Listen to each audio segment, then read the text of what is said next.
So welcome back. So this is the third video of the poem entitled Father Returning Home.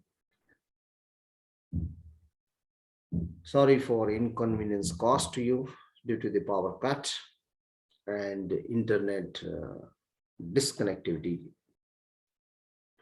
So we were going through the poem entitled Father Returning Home by Dilip Chitre. So I read the poem once again and we will proceed further. So here is the poem, Father Returning Home. My father travels on the late evening train, standing among silent commuters in the yellow light. Suburbs slide past his unseeing eyes. His shirt and pants are soggy, and his black raincoat stained with mud, and his bag stuffed with books is falling apart. His eyes, dimmed by age, fade homeward through the humid monsoon night.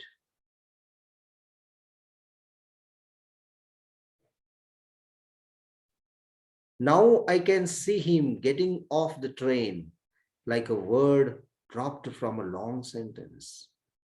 He hurries across the length of the grey platform, crosses the railway line, enters the lane. His chappals are sticky with mud and he hurries onward. Home again, I see him drinking weak tea, eating a stale chapati, reading a book. He goes into the toilet to contemplate man's estrangement from a man-made world. Coming out, he trembles at the sink.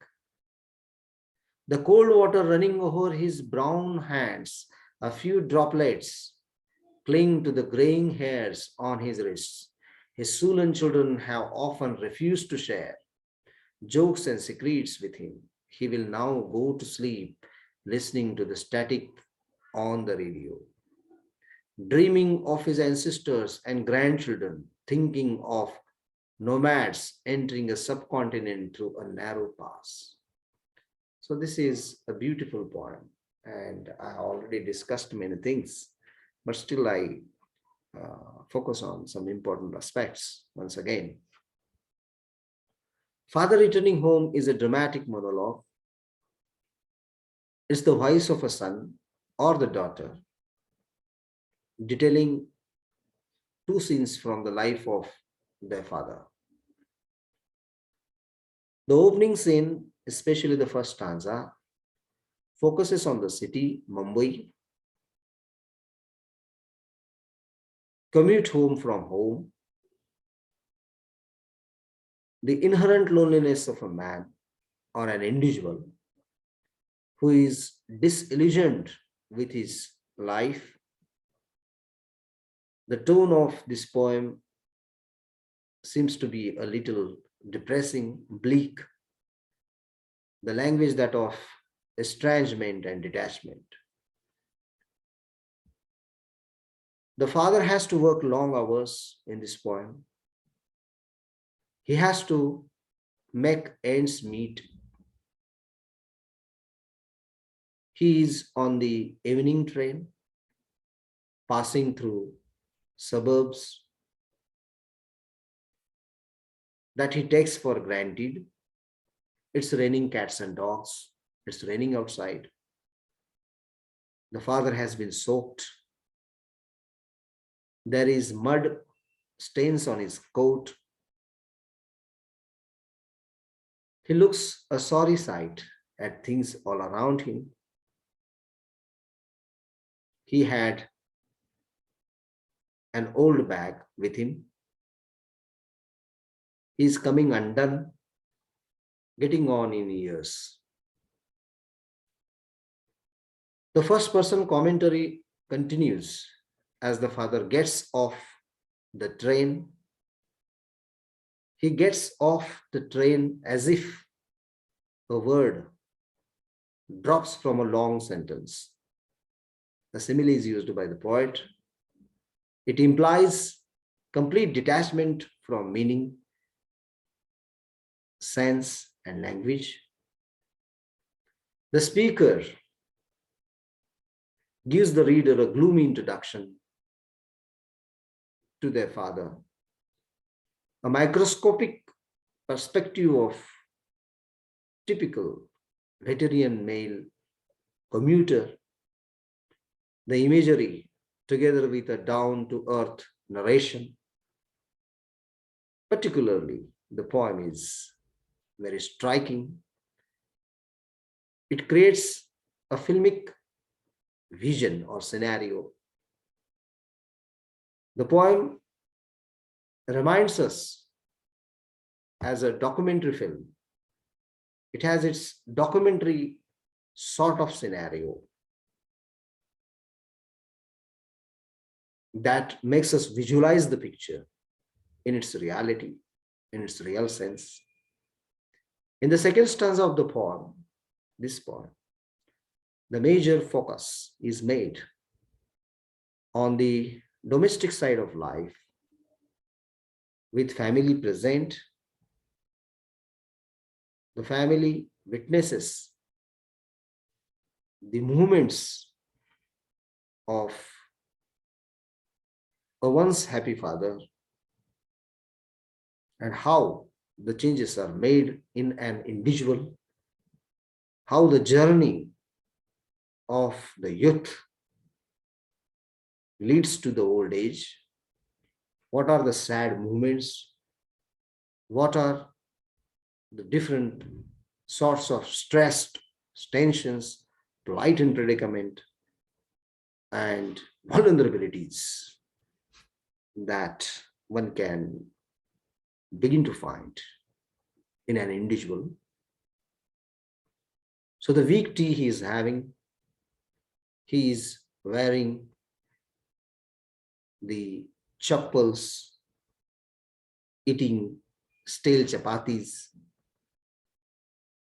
Almost everything is narrated beautifully by the poet, in which we come across a sense of hopelessness, alienation. Is there no wife or partner to greet him? No children to run up and hug him? That's the question. The answer is absolutely not, conspicuously not, apparently not. He's a man who is a simple human being. Here is a man who loves reading. Here is a man who prefers books to conversation. Here is a man whose company is alienated, his own company to that of shared social space. Even on the toilet, his thoughts are negative. He cannot reconcile how a man can be a stranger in a city teeming with millions of other men. Humans built the city, so how come humans feel estranged in an environment that should encourage positive interaction? Something has gone terribly wrong somewhere. But what is that? Needs to be fathomed. Something has gone terribly wrong somewhere. The very thought of his own existence in such a place affects his physicality, his trembling nature is the nature of insecurity. Perhaps the most devastating line in the poem is line number 20, in which the reader comes to know that even his children keep their jokes themselves instead of sharing them with their father. They hesitate to share their jokes with the father.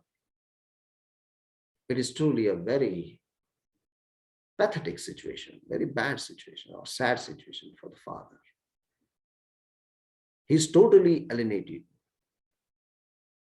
The father is so far away from his current family life, he cannot seem to cope with the world outside. Something is draining his spirit, and there is no one to confide him.